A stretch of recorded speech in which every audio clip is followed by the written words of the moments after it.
Valued భూమి ఇవ్వాలి కానీ ఇన్ని ఎకరాల భూమి వేరే చోట కావాలంటే ఇస్తుంది ప్రభుత్వం ఏ మారుమూలలో. అంటే ఇక్కడేం కోట్లలో విలువ చేస్తుంది ఇప్పుడు సింహాచలం గ్రామాలది. ఒక 1000 కోట్ల భూమి అనుకోండి, 1000 కోట్ల ప్రభుత్వం డబ్బులు ఇచ్చి తీసుకోవాలి దేవాదాయ శాఖది, విడిగా రాసి ఇచ్చేయడానికి వీల్లేదు.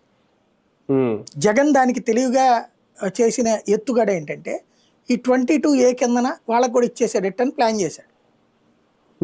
ఏది 20 ఏళ్ళు పైన ఉంటే ఎవరిదో వాళ్ళకే చెందుతుందని పెట్టాడు కదా.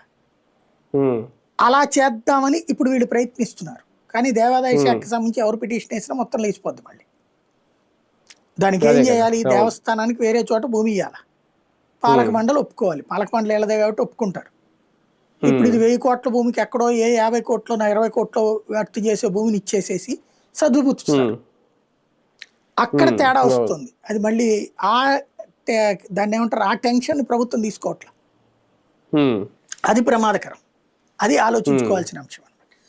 అట్లాగే మిగతాయి కూడా సాగునీటి ప్రాజెక్టులు ఇట్లాంటివన్నీ కూడా ఒక రోజుతో పరిష్కారం అయ్యేగాచ్చు. ఈయన ఏమంటున్నారంటే పవన్ కళ్యాణ్ మీరు బాగా జనంలో తిరగండి అయ్యా అని చెప్తున్నారు, చంద్రబాబు గారు వాళ్ళ ఎమ్మెల్యేలకు చెప్పినట్టు.